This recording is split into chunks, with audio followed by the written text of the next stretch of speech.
Bayan, dako naman tayo sa Pag-asa. Kumuha tayo ng update sa Bagyong Ramil. Sa mga oras ito, makakausap po natin sa linya ng telepono si Pag-asa Weather Specialist Dan Villamil. Magandang gabi po sa inyo, Sir Dan.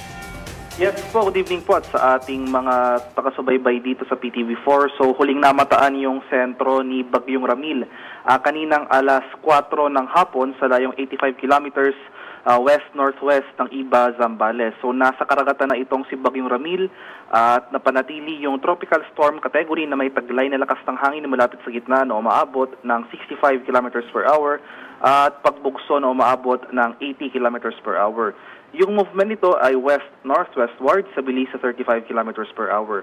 As of 5 p.m., so kahit nasa karagatan na itong si Bagyong Ramil, makakaranas pa rin tayo ng mga pagbukso ng hangin sa ilang areas ng ating bansa.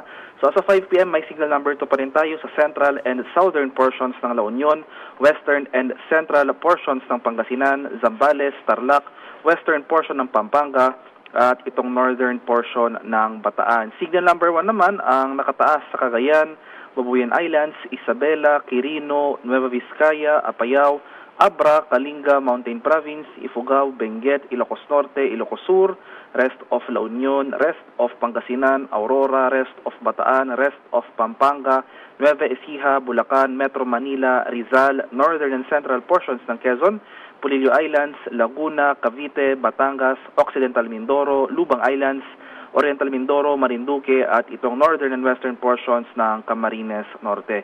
Kaya sa mga lugar ko pong nabanggit, especially areas under wind signal number 2, maghanda pa rin tayo sa mga pagbugso ng hangin na dulot ng Bagyong Ramil. In terms naman of heavy rainfall o yung mga malalakas sa pag-ulan na dulot ng bagyo, makakaranas pa rin tayo ng mga pag-ulan dito sa ilang areas ng northern and central Luzon, pati na rin dito sa western section ng southern Luzon. Kaya patuloy po tayong maging handa at alerto sa mga banta ng flooding at landslides over these areas. So sa malaking bahagi pa rin ng Luzon at Visayas, magpapatuloy rin yung mga kaulapan at mga kalat-kalat na pag-ulan na dulot nitong si Bagyong Ramil.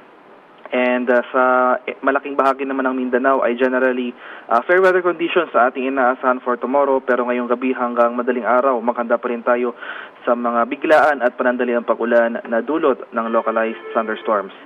Sa kalagayan naman ng ating karagatan, may gale warning pa rin tayo nakataas dito sa western seaboard ng Luzon.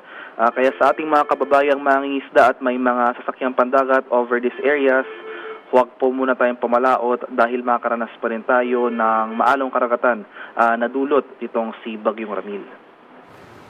Sir Dan, konting katanungan lamang po.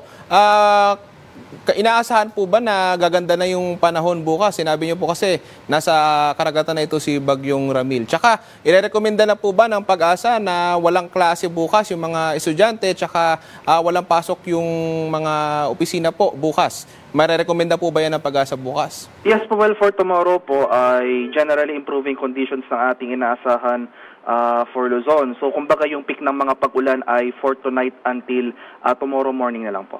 Okay. So, hindi na i-recommend ng Pag-asa po na walang pasok bukas?